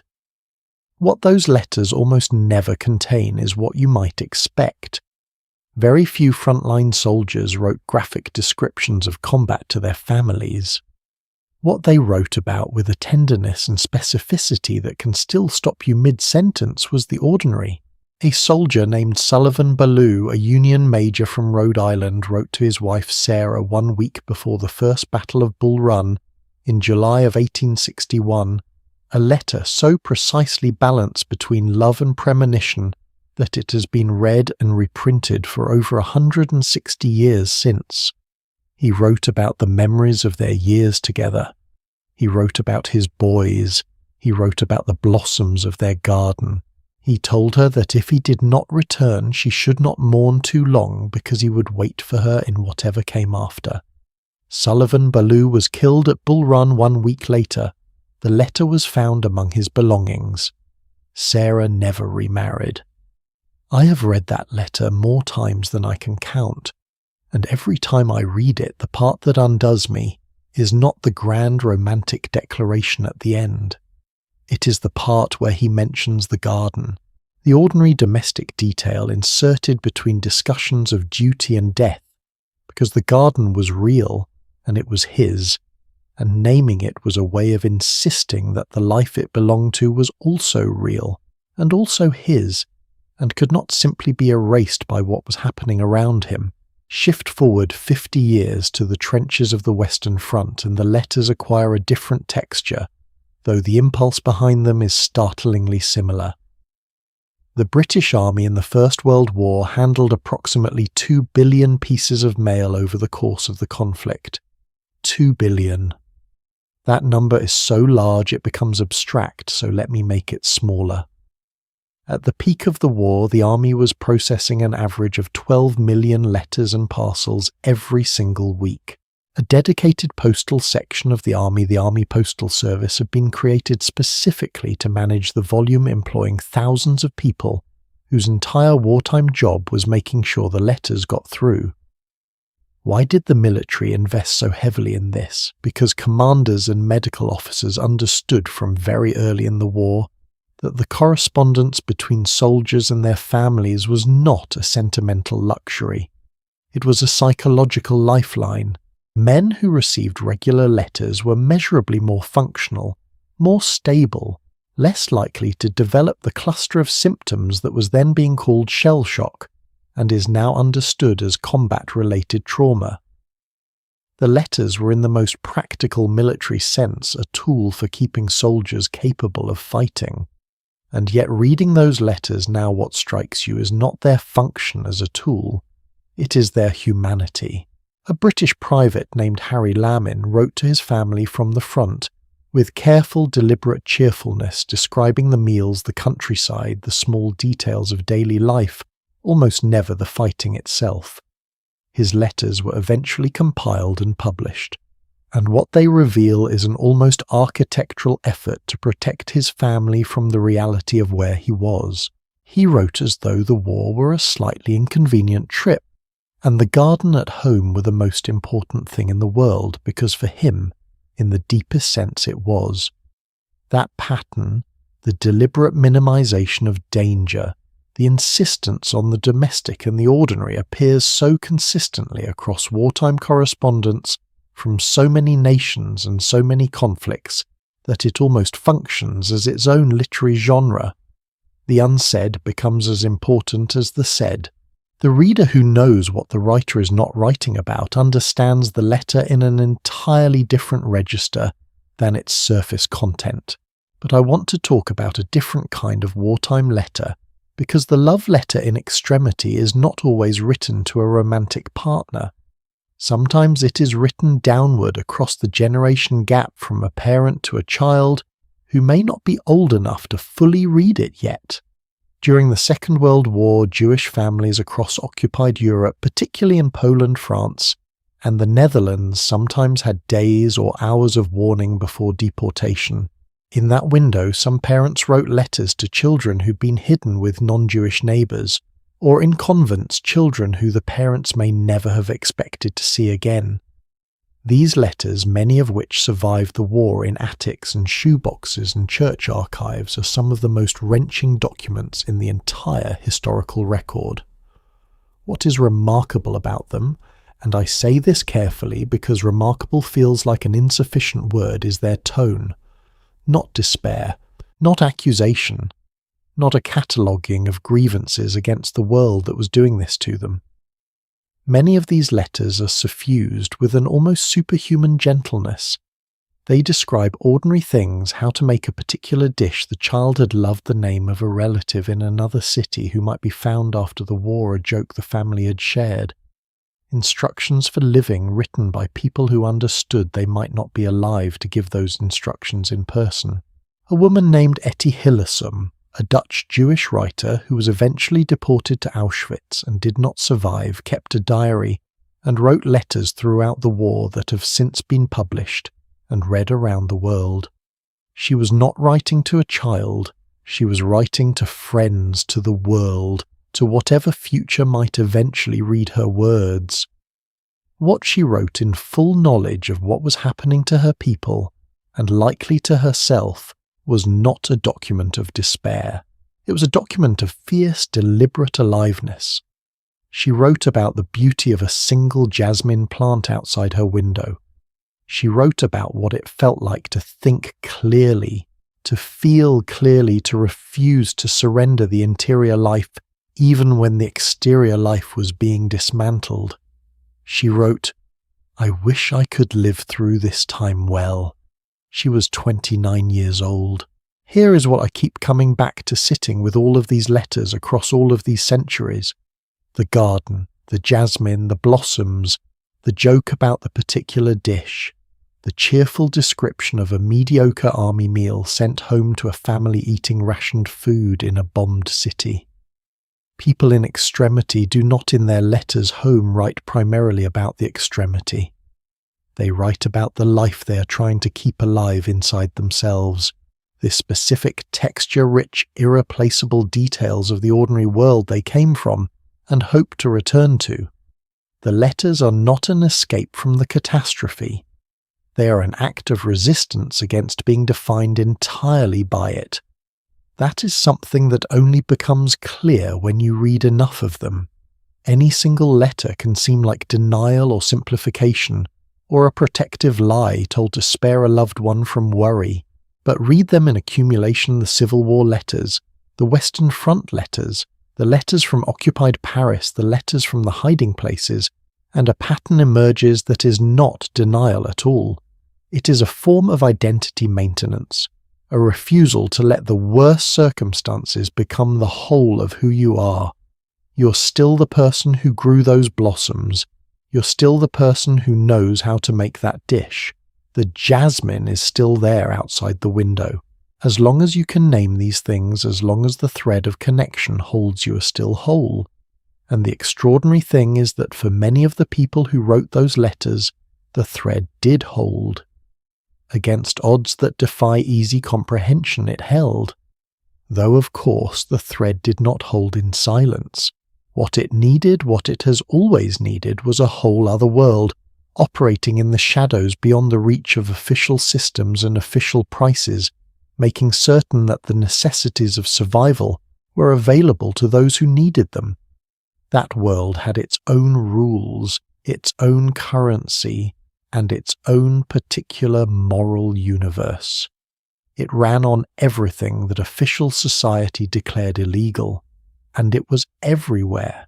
Every society in every era has a rule that it considers absolutely non-negotiable, right up until the moment it becomes negotiable. The rule is usually something like, you cannot buy your way out of this. Whatever this is, military service, food rationing, official price controls the law itself. There is supposed to be an equality of suffering in a crisis. Everyone waits in the same line. Everyone gets the same ration. Everyone follows the same rules. And then quietly in back rooms and basement stairwells and through whispered conversations between people who trust each other, just enough the other economy begins. It has always begun. In every catastrophe, in every occupied city, in every besieged nation, in every famine and war and social collapse that history has on record, within weeks, sometimes within days, the black market appears. And what it reveals about human nature, about the actual texture of survival, is something that official histories have spent centuries trying to look away from. Tonight, we are not looking away. Occupied Paris from June of 1940 to August of 1944 is one of the most thoroughly documented black market economies in modern history, partly because the French kept extraordinary records even under occupation, and partly because the moral complexity of what happened there has fascinated historians and novelists alike ever since. When Germany occupied France, one of the first things the occupying administration did was impose a strict rationing system. Food, clothing, coal, tobacco, soap, all controlled, all distributed through official ration cards, all theoretically equal across the population. The official butter ration for a Parisian adult in 1941 was roughly 50 grams per week. 50 grams. That is a little under 2 ounces, less than a quarter of a standard stick. And yet, and this is the part that the official record quietly acknowledges without fully reckoning, with the majority of middle-class Parisian families did not actually live on 50 grams of butter per week. They lived on considerably more obtained through the system that the French called with characteristic understatement le marché noir, the black market. Farmers in the countryside surrounding Paris began diverting portions of their produce away from official collection points and into informal distribution networks.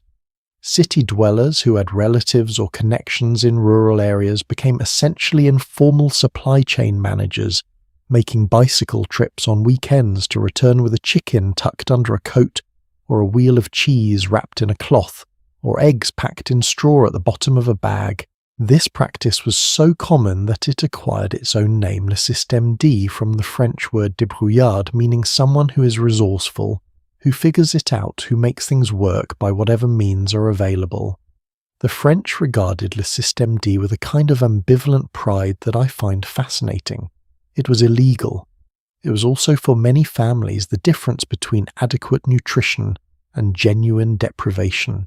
And the moral calculus of whether to participate was something that every household in occupied Paris was navigating simultaneously in private, with very little public acknowledgement that the question even existed.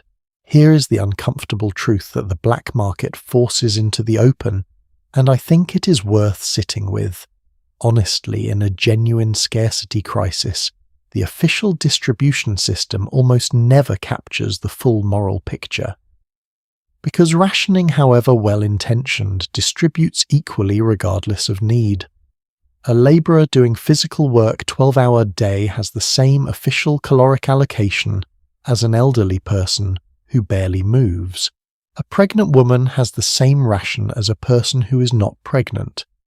A child has a smaller ration than an adult, which is administratively logical and biologically backwards, because children in periods of growth need proportionally more nutrition per body weight than resting adults.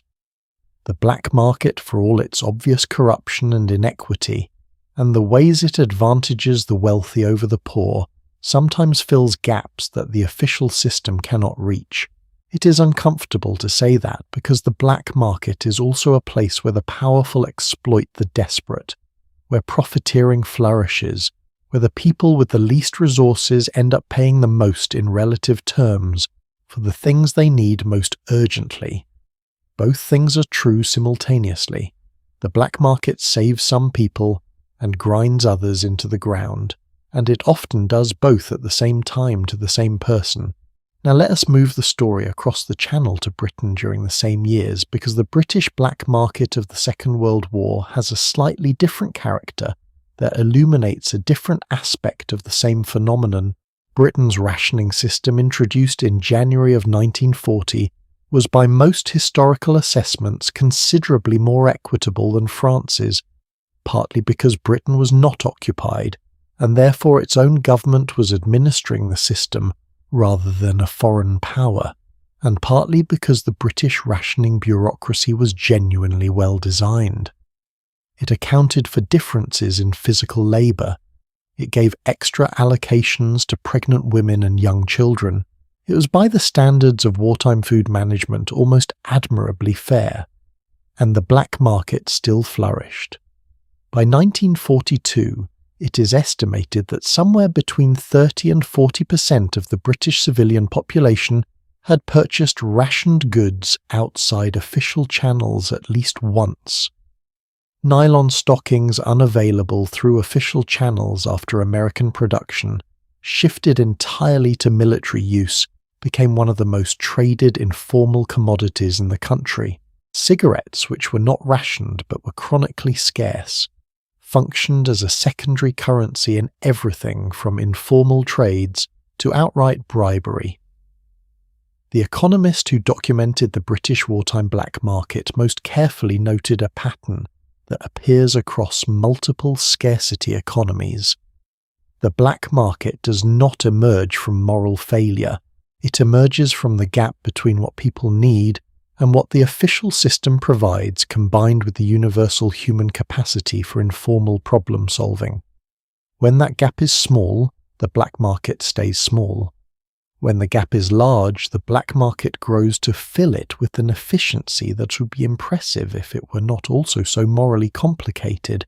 And then there is the version of this story that takes place not in cities under occupation, but inside the extreme confinement of prisoner of war camps. And what happened there is so unexpected, so almost elegantly human, that it deserves its own moment. During the Second World War, Allied prisoners of war held in German camps operated what has since been studied as one of the most sophisticated informal economies ever documented in a confined population. The primary currency was the cigarette. This is not particularly surprising. Cigarettes had been used as informal currency in various institutional settings before. What is surprising is the sophistication of what developed around them. An economist named R.A. Radford, who was himself a prisoner of war in Germany and later became a professional economist, wrote a paper in 1945, analyzing the prisoner of war economy he had observed firsthand. He described a functioning market with recognizable economic properties, price discovery, arbitrage specialization, even rudimentary credit. Non-smokers quickly understood that cigarettes were more valuable as currency than as something to smoke. Some prisoners became traders, buying low in one part of the camp and selling at a slight premium in another, accumulating cigarette wealth, not to smoke, but to exchange for food or services they valued more. When Red Cross packages arrived irregularly, sometimes containing luxury items like chocolate or real coffee, those items immediately acquired exchange rates against cigarettes set not by any authority, but by the collective negotiation of thousands of individual transactions. The market, in other words, organized itself in a prisoner of war camp under conditions of extreme stress, limited information, and the constant possibility of disruption by the camp administration. Radford's paper, written in a straightforward academic tone, is one of the most quietly astonishing documents in economic history. It is a proof of concept accidentally conducted under the worst possible conditions for the human capacity to create order and exchange out of almost nothing. What do all of these stories have in common underneath the surface differences of time and place and circumstance? They are all at their root stories about the gap between official reality and lived reality, the gap between what the system says is happening and what people's actual daily experience tells them is happening. And in that gap, the space between the official ration and the actual hunger, between the stated price and the price that actually gets, the goods ordinary people constructed entire parallel worlds, not because they were criminals, not because they were morally deficient, but because the alternative was to simply accept the gap, and people on the whole do not do that. They fill it. I find something almost hopeful in that even when the filling is imperfect and inequitable, and occasionally genuinely exploitative, the impulse itself, the refusal to accept scarcity as the final word, the creativity deployed in service of getting through another week, is the same impulse that rebuilt cities and replanted fields and kept families fed on 50 grams of butter and a great deal of ingenuity. The survival economy, shadow and all, is a portrait of people refusing to stop, and yet surviving through ingenuity is one thing. Surviving through beauty is something else entirely, something stranger, and in some ways even more remarkable. Because even in the darkest periods of human history, even when there was almost nothing left, people made music. They put on plays, they painted, they sang. And what that tells us about who we are is something that I have been wanting to talk about for a while. Surviving through ingenuity is one thing. Finding food, building a shadow economy, stretching 50 grams of butter across a week, those are acts of the body and the calculating mind. They answer the most basic question of survival: how do I keep going? But there is a second question that history suggests is almost as urgent and almost as old. It sits just underneath the first one, quieter, but insistent. The question is not how do I keep going? It is who am I while I am keeping going? What part of me survives alongside the body? And the answer that human beings have reached for in every catastrophe across every century, with a consistency that is almost startling when you notice it, is this art.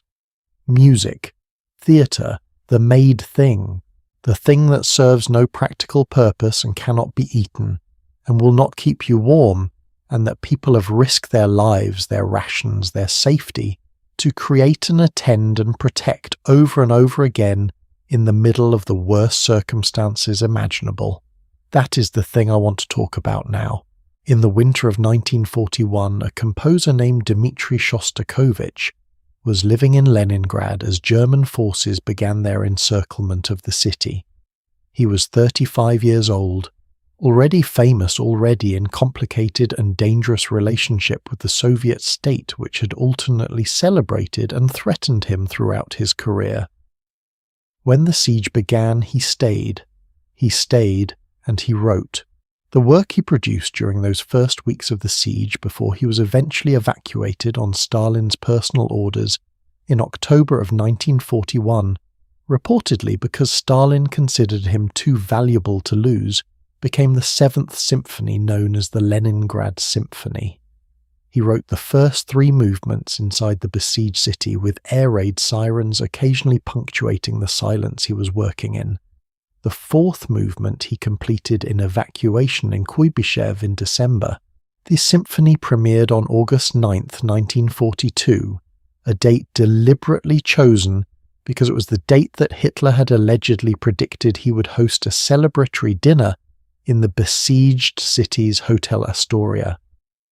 The premiere took place inside Leningrad itself, performed by an orchestra so depleted by starvation and death that military musicians had to be brought in from the front lines to fill the seats. The conductor Karl Eliasberg had lost so much weight that his baton hand shook during rehearsals. Some of the musicians were too weak to walk to the concert hall and were transported by stretcher. Loudspeakers were set up outside the hall so that the entire city could hear, and remarkably so could the German forces surrounding it. The loudspeakers faced outward deliberately so that the besieged city's music would reach the people trying to destroy it. When I first read that detail, I sat with it for a long time. The choice to point the loudspeakers outward, the decision that the music was not only for the people inside, but was also in some important sense a statement to the people outside. We are still here. We are still creating. You have not taken this from us. That is not survival through ingenuity. That is something categorically different. That is survival through the insistence that the self is worth expressing, especially when the circumstances are trying to extinguish it. But you do not have to go to the Soviet Union in 1941 to find this pattern. It is everywhere in every era, and some of the most striking examples come from places you might least expect. During the First World War, theatrical performances were organised in the trenches of the Western Front with a regularity and enthusiasm that contemporary accounts describe as almost surreal. The British Army's amateur theatre productions, performed in barns in ruined buildings, occasionally on makeshift stages literally within earshot of artillery, drew audiences of hundreds of soldiers who'd been fighting or in reserve for weeks. The shows were frequently comedy, frequently bawdy, and almost always performed with a commitment that men who had lived through actual performances described as surprisingly professional. The historian Emma Hanna, who researched the cultural life of British soldiers in the First World War, found that by 1916 there were an estimated 2,000 amateur theatrical companies operating across the British Expeditionary Force. 2,000. In an active war zone. Soldiers who spent their days in conditions of physical horror organised themselves in their off hours to write and perform and attend shows about things that had nothing to do with what was happening to them. Why? The easy answer is escapism, and there is something to that.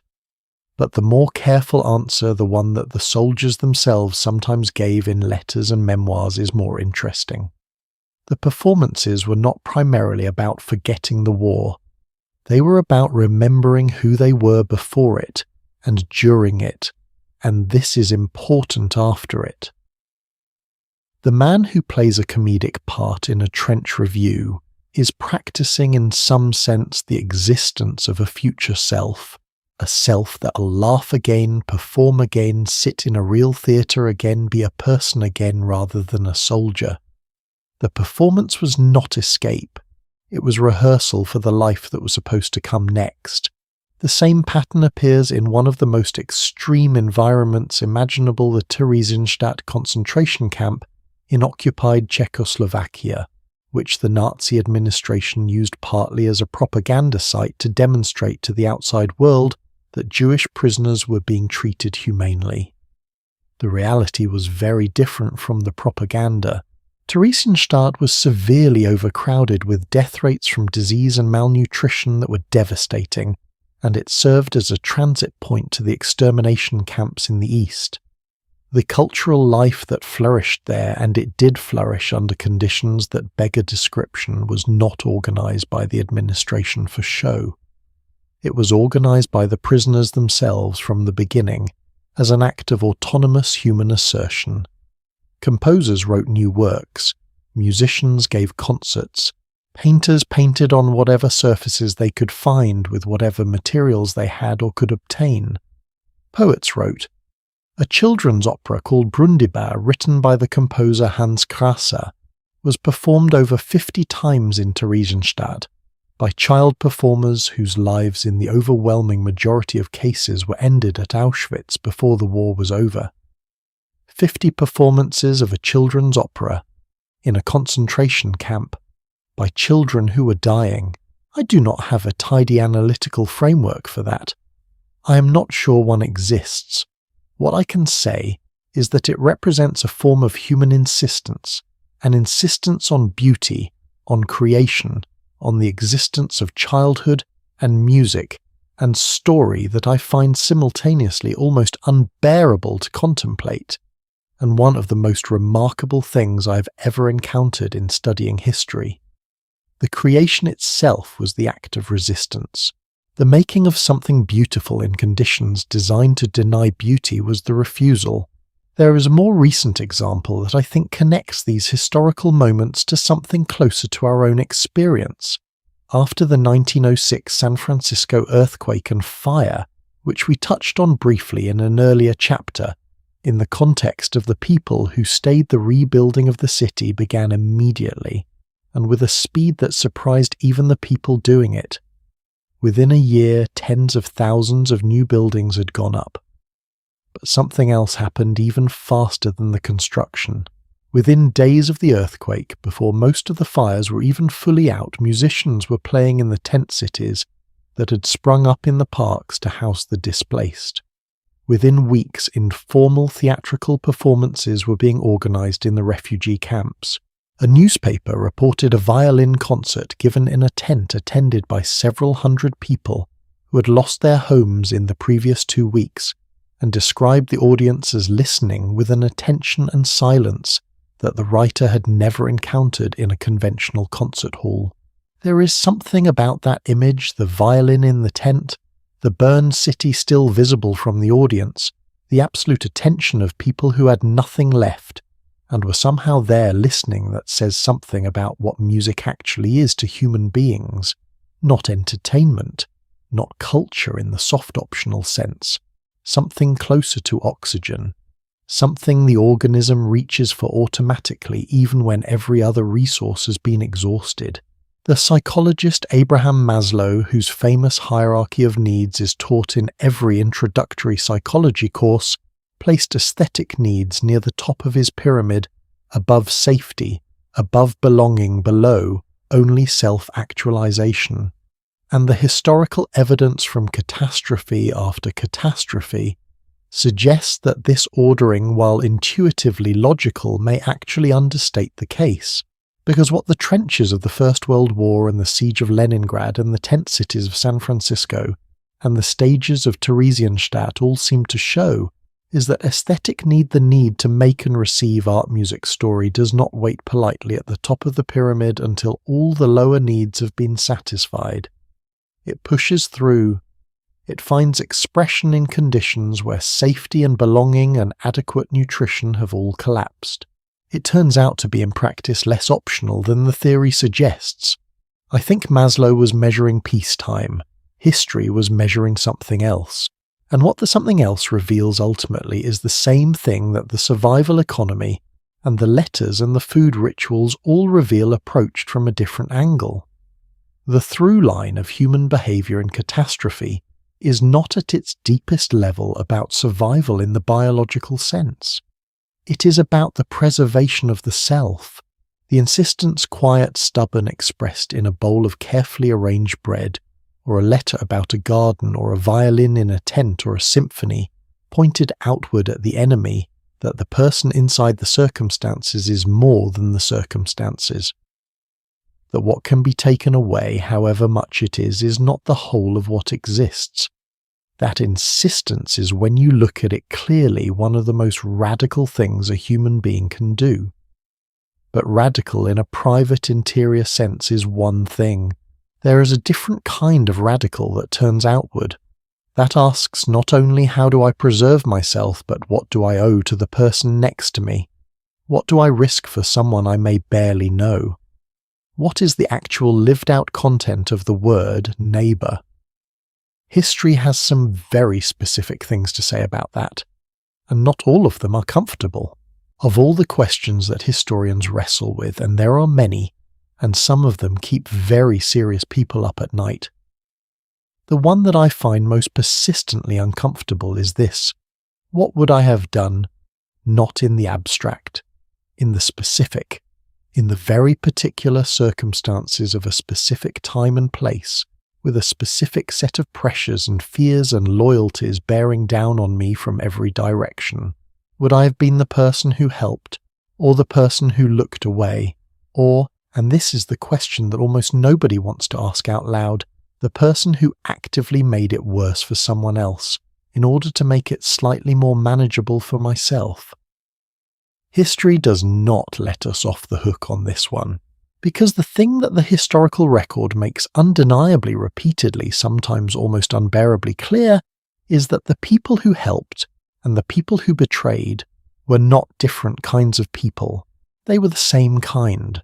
Ordinary, frightened, trying to get through a situation that nobody had prepared them for. And the line between those two choices was often so thin that it barely deserves the word line at all. The Netherlands during the German occupation of the Second World War is one of the most studied laboratories for this question, precisely because the Dutch population's responses covered the full spectrum of human behaviour with a completeness that makes it almost impossible to generalise comfortably in either direction. On one side of the ledger, the Netherlands had a higher percentage of its Jewish population survive the war than almost any other occupied Western European country, largely due to the actions of Dutch civilians who hid Jewish neighbours, colleagues and strangers in attics and cellars and false-walled rooms for months and years at a time. On the other side, the Netherlands also had a higher rate of Jewish deportation than France or Belgium. Over 75% of Dutch Jews, approximately 107,000 people, were deported and murdered. And a significant portion of those deportations happened because Dutch civilians, Dutch police, and Dutch administrative officials cooperated with the German occupation system far more actively than their counterparts in some other countries. Both things are true. The same country, the same society. In some documented cases, the same neighbourhoods. A woman named Miep Gies, who helped hide Anne Frank and her family for over 2 years, was not a particularly unusual person before the war. She was a secretary. She liked to cook. She had a husband and a modest apartment in Amsterdam. When her employer Otto Frank asked her in 1942 whether she was willing to help hide his family, she said yes without hesitation, and then continued to show up to work every day for the next 2 years, bringing food and books and news from the outside world to 8 people hidden in the rooms above the office, while German security forces were actively searching the city for exactly those people. After the war, Miep Gies said something in interviews that has always struck me as one of the most honest things anyone has said about moral courage. She insisted that she was not a hero, that what she did was simply what any decent person would do, and she was not being falsely modest, she genuinely believed it, which means either she had an unusually elevated sense of what ordinary decency required, or she understood something about the relationship between conviction and action that most people never have to test. The other side of that ledger is harder to talk about. Not impossible, but harder. Because the people who made the choices that led to deportations and betrayals were also in the overwhelming majority of cases ordinary people acting from recognizable human motivations. In the Netherlands, as in other occupied countries, some people informed on Jewish neighbours out of ideological conviction. but the historical record suggests that this was actually a minority of informants. More common motivations included financial reward. The German occupiers paid a bounty of between 5 and 7.5 guilders per reported Jewish person, which was approximately a day's wages for an average worker. Property disputes denouncing a Jewish neighbour could accelerate access to their apartment in a city with a severe housing shortage. Personal grievances, old arguments, old resentments, the kind of accumulated friction that exists between neighbours everywhere finds its worst expression when external pressure creates an opportunity. None of those motivations are ideological. None of them require someone to believe in any particular political system or hate any particular group. They require only fear or financial pressure or the specific smallness that can live inside anyone when the external circumstances are terrible enough. That is the part that is genuinely difficult to sit with. Not the monster in the story, because monsters are easy. You simply identify them as monsters and place them outside the category of people you might understand or relate to. The difficulty is the person who is recognizably human, recognizably motivated by things you can actually understand, making a choice that led to catastrophe for someone else. But let me pull the story away from Europe for a moment, because this dynamic, the neighbour who helps and the neighbour who harms operating simultaneously in the same society under pressure, is not a European phenomenon or a wartime phenomenon. It is a human one, and it shows up across continents and centuries with a consistency that demands attention. In Rwanda in 1994, the genocide that killed between 500,000 and 800,000 Tutsi people in approximately 100 days was not carried out primarily by military forces or organized death squads, though those existed. It was carried out substantially by ordinary Hutu civilians against their Tutsi neighbours, people who had lived beside each other for years, who had attended the same churches, whose children had played together. And here is the detail that I keep returning to because it complicates the simple narrative in a way that I think is important. In those same communities, in those same villages, some Hutu families hid their Tutsi neighbours. They put their own lives and their families' lives at direct risk to do it. Documented accounts describe Hutu farmers who hid Tutsi families in fields, in houses sometimes for weeks, while checkpoints operated on the road outside. The sociologist Philip Gurevich, who spent years documenting the Rwandan genocide and its aftermath, wrote that what the genocide revealed was not the presence of hatred in Rwandan society, but the presence of choice. That even at the peak of the killing, even when the propaganda and the group pressure and the threat of being perceived as a traitor were at their most intense, individual people were still making individual decisions. Some people killed, some people hid, some people stood at the door and turned their neighbours away, neither helping nor harming, a choice that was itself a kind of choice. The will to harm and the will to protect existed in the same society in the same moment, and what determined which one a particular person expressed was not primarily ideology or ethnicity or any category that makes for a clean historical explanation. It was something more granular and more personal: relationship, character, fear calibrated in a particular direction. The specific weight that an individual placed on the life of a specific other person standing in front of them.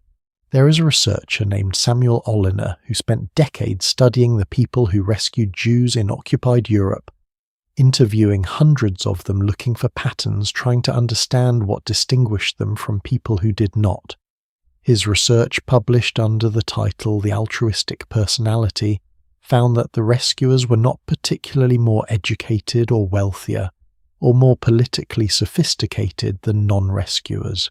The most consistent distinguishing factor was something he called extensivity, a quality of moral concern that extended outward beyond family and immediate community, a practiced habit of including strangers within the circle of people whose suffering mattered. extensivity Alina found was largely learned. It was taught usually in childhood, usually by example by parents or teachers or communities that modelled the inclusion of strangers in the category of people worth protecting. It was not innate, it was cultivated, which means it is in principle cultivatable, which means the proportion of people who would open the door rather than close it is not fixed. It can be changed by how we raise children and what we model for them and which stories we tell about who counts as a neighbour. That might be the single most hopeful finding I have encountered in years of reading about the worst of what ordinary people do to each other. Not that the helpers are rare and special and fundamentally different, but that what they have can be grown. I want to end this particular chapter with something that has stayed with me since I first came across it. After the war, Mipgis was asked whether she regretted helping the Frank family, given that it ultimately did not save them, that Anne and her sister Margot and her mother Edith all died in the camps and only Otto Frank survived. Mipgis said no. Without hesitation, no. She said that what she had done was right regardless of the outcome, that the rightness of the action did not depend on whether it succeeded. I think about that a lot. The separation of moral choice from outcome. The idea that doing the right thing, even when it does not work, is still the right thing. That the person hiding 8 people in an attic for 2 years, knowing the odds doing it anyway, that person had already won something, regardless of what history decided to do with it. It is a hard standard, maybe an impossible one in the ordinary run of days. But in the extraordinary times, the impossible standard is the one that gets met again and again by people who were not particularly heroic before the moment arrived. And speaking of moments that revealed the full range of what ordinary people are capable of, there is still one moment we have not talked about. The one everyone dreads and almost nobody is prepared for. The morning when it was finally genuinely over. When the war ended, or the plague receded, or the occupation lifted. The morning that should have been the happiest morning in years, and so often strangely was not. November 11th, 1918. 11 in the morning. The gun stopped. After 4 years and 3 months of the most industrialized, most sustained, most relentlessly lethal warfare the world had ever seen, after 17 million dead and 20 million wounded, and an entire generation of young European men fed into a machine that chewed through human beings with the same indifference. It chewed through everything else. The guns simply stopped. By prior arrangement at the 11th hour of the 11th day of the 11th month, as though history had a sense of symmetry, which it does not, but sometimes the dates line up anyway. And then something strange happened. The soldiers in the trenches, the men who had been living underground in mud under the constant percussion of artillery for months and years, did not cheer. Many of them did not speak at all. Accounts from both Allied and German soldiers describe a silence that fell over the front lines that was almost more disorienting than the noise had been. One British corporal wrote in his diary that when the guns stopped, he simply sat down on the ground where he was standing and could not think of a single thing to do next.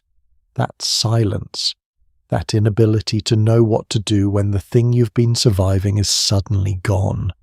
That is what this part of the story is about. We are very good as a culture at the narrative of endurance. We tell stories about surviving catastrophe with a clear dramatic arc, the suffering, the perseverance, the eventual victory, the relief. The arc resolves, the credits roll. We know how to end that story because we have practiced ending it 1,000 times. What we are much less practiced at what history has documented with uncomfortable consistency, and what psychology has only relatively recently developed language for, is what happens in the space immediately after survival. The morning after the war ends, the week after the plague recedes, the year after the floodwaters go down and people try to walk back into what remains of their lives.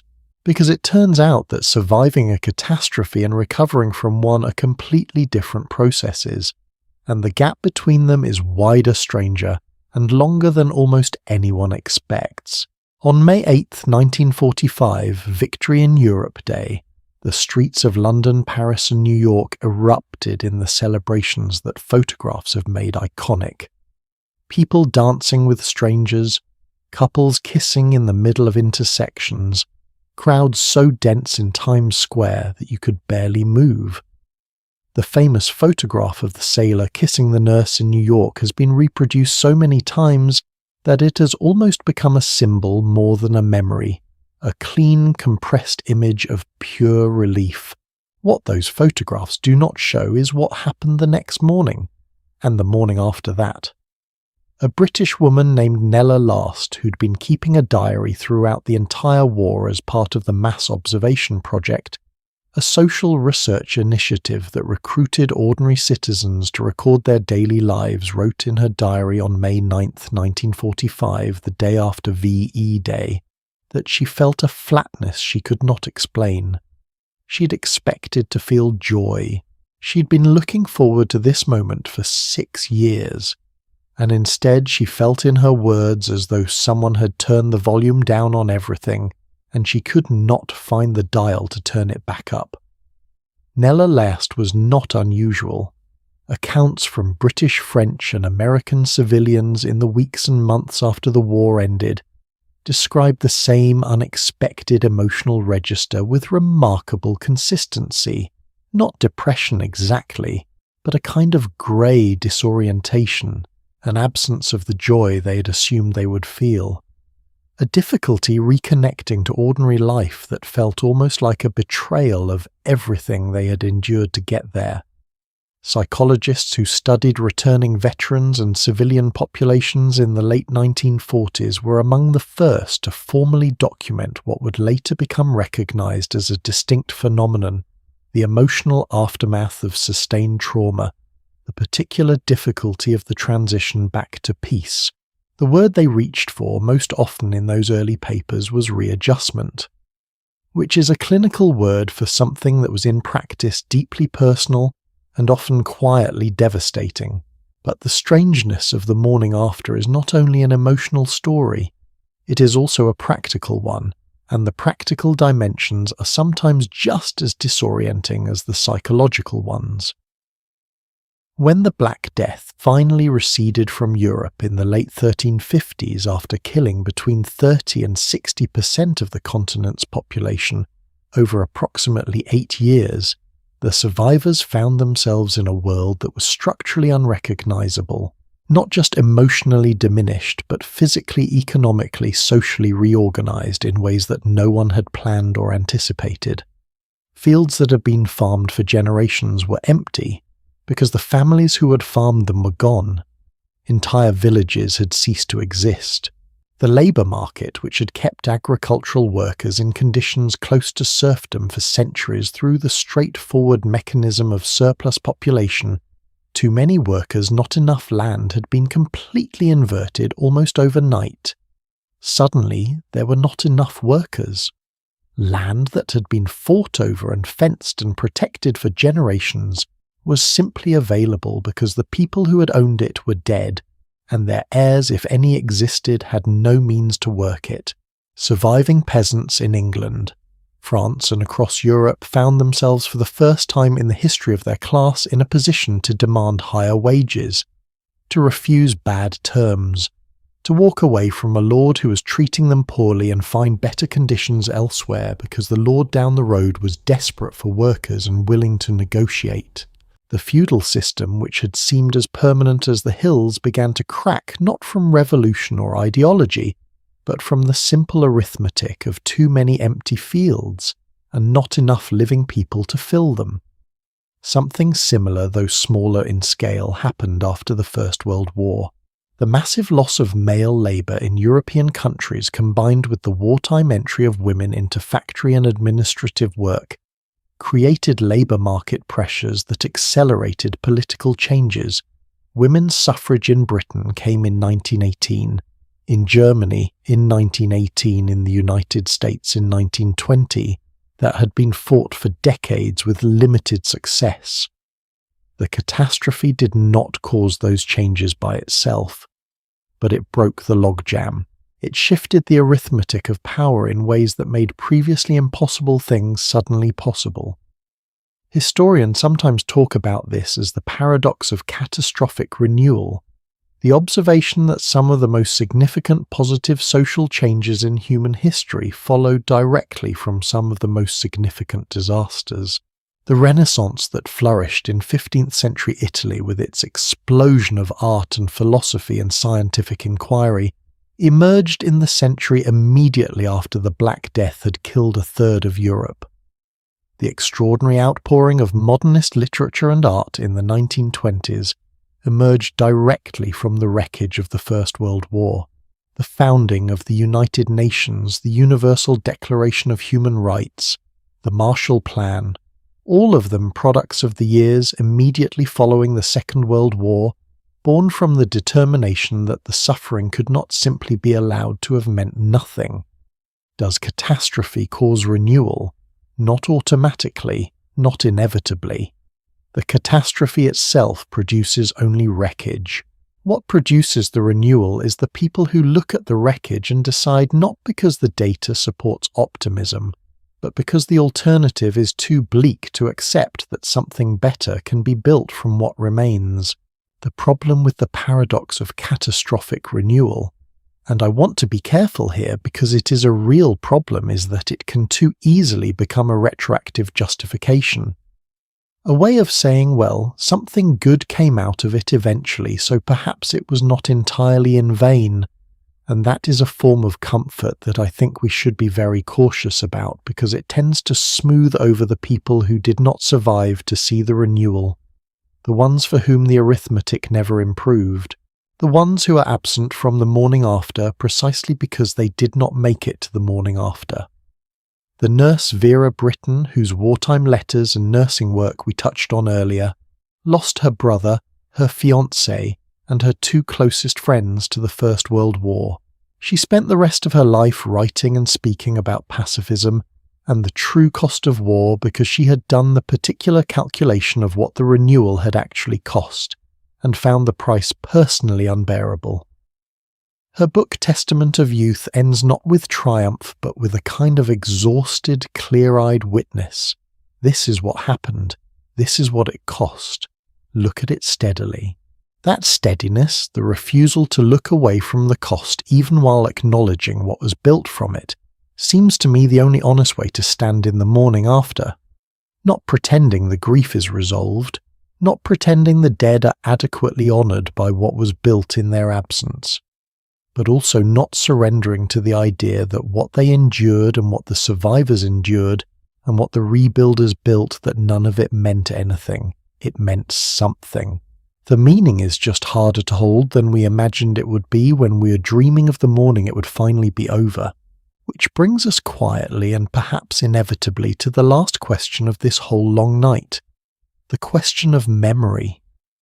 What we choose to remember, what we allow ourselves to forget, and why the two are not as different as they might seem, and what carrying both of them forward actually looks like for the people who had to do it. We are almost at the end of this story, and the end I think might surprise you.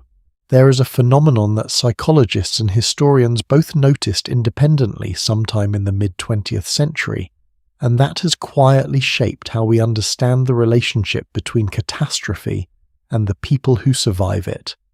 They called it in clinical language motivated forgetting. The idea that forgetting is not always a failure of memory. Sometimes it is an active, purposeful, deeply human choice, the mind deciding without asking permission that certain things need to be set down not because they did not happen, not because they did not matter, but because carrying them in full every single day would make it impossible to keep walking. This is the last part of our story tonight, and it is, I think, the most important one. The generation that historians in the United States came to call the greatest generation, the men and women who lived through the Great Depression, as children fought the Second World War as young adults, and then came home and built the post-war American economy, were by most accounts remarkably reluctant to talk about what they had been through. Their children noticed. Many of them tried to ask and found the door gently but firmly closed. Not with anger, not with drama, just with a change of subject, a slight stiffening, a look that said that is not something we're going to discuss over the dinner table. For decades, this reticence was interpreted in various ways as stoicism, as repression, as the particular emotional culture of that generation. But historians who have studied the phenomenon more carefully have come to a more nuanced reading. The silence was not purely about the inability to speak. It was also, in many cases, a deliberate act of protection. Protection of the children sitting at the dinner table, who did not need to carry what their parents had carried. And quietly, protection of the self, the construction of a daily life that was not organized around the worst of what had happened, that left room for the ordinary pleasures of the present, rather than being entirely colonized by the past. The trauma researcher Judith Herman observed that survivors of extreme events face a fundamental tension, the simultaneous need to acknowledge what happened and the simultaneous need to get on with living. Those two needs are often in direct conflict with each other. To fully acknowledge sometimes means to be pulled back into an experience that was designed in some sense to destroy you. The selective forgetting the ability to put the worst of it in a box, to visit it when necessary, and close the lid when necessary is not weakness. In many cases, it is exactly what makes continued functioning possible. But here is where the story gets complicated in a way that I find genuinely fascinating and a little uncomfortable. Because the forgetting that protects the individual survivor can also over time become a kind of collective amnesia that leaves the next generation dangerously underprepared. After the influenza pandemic of 1918, which killed somewhere between 50 and 100 million people worldwide, in a world with a total population of about 1.8 billion, which means it killed roughly 1 in every 20 people on Earth, something very strange happened in the cultural memory of the Western world. It almost disappeared, not immediately, but over the following decades, as the survivors aged and the children who'd been born into the aftermath grew up, the 1918 pandemic receded from public consciousness to a degree that is genuinely hard to explain given its scale. It was not taught consistently in schools. It appeared rarely in literature compared to its actual impact. The great novels of the 1920s, Hemingway, Fitzgerald, Woolf, engage obsessively with the First World War and its aftermath, but the pandemic that killed more people than that war in a fraction of the time is almost entirely absent. Why? Several historians have offered explanations. The pandemic coincided with the end of the war, and the war had a cleaner narrative, enemies, battles, victory, defeat, that the pandemic lacked. There was no one to blame for a virus in the way you could blame an enemy nation. There was no heroism to celebrate in the conventional sense. It was just people getting sick and dying in enormous numbers, and then eventually not dying, and then trying to forget that it had happened at all as quickly as possible. The historian Laura Spinney, who wrote a comprehensive account of the 1918 pandemic, argued that this forgetting was not accidental. It was functional. The sheer scale of death in some cities, undertakers ran out of coffins, bodies were stacked in public buildings, entire families died within days of each other, was so incomprehensible, so without redemptive narrative, that the cultural processing mechanism simply could not find a frame for it. And so it was put away, and a generation later the people who had not lived through it had almost no memory of it at all. Until, of course, the next one came, and they were not prepared. And one of the first things researchers reached for in early 2020 was the historical record of 1918, and found that much of it had been preserved only by a small number of historians who had refused to let the forgetting be complete. This is what I keep coming back to as a reason why the stories we've been telling tonight actually matter, in a way that goes beyond the merely interesting. Every generation believes on some level that the catastrophes of history are historical. that they belong to the past in a way that makes them educational rather than instructive, that the Black Death is a medieval story, and the trenches of the Somme are a story from 100 years ago, and the occupied cities of the Second World War are a story from before anyone currently living was born. We study these things because they are fascinating and because they tell us something about humanity, but we do not in the ordinary run of days expect to need that knowledge in the practical sense, and then sometimes we do. The people we have spent tonight with Thomas the Baker in St. Giles, the unnamed merchants of Messina, the families in Warsaw and Pompeii and San Francisco, the nurses and plague doctors and grave diggers, the writers of love letters, and the residents of besieged cities eating things that should not have been edible. Those people were not living in a story. They were living in their ordinary lives, and the extraordinary circumstances arrived without an announcement and without a schedule. What they had, the thing that got the survivors through across century after century of catastrophe, was not preparation in the conventional sense. It was something more durable than preparation. It was the accumulated human knowledge of how to keep going, the knowledge that the person next to you is worth protecting, that a meal is worth preparing even when the ingredients are almost nothing, that a letter is worth writing even when you do not know if it will arrive, that music is worth making even when the city is burning, that morning is worth getting up for even when everything familiar about it has changed. That knowledge lives in stories. It has always lived in stories. The stories we tell about the people who came before us are not just entertainment and not just education. They are a form of preparation, a way of practicing in imagination the choices and the reflexes and the values that might one day be required of us in reality. I want to end tonight with something small, not a battle or a plague or a social collapse, just a detail. In Hiroshima, in the months after August of 1945, something unexpected happened at the center of the devastation.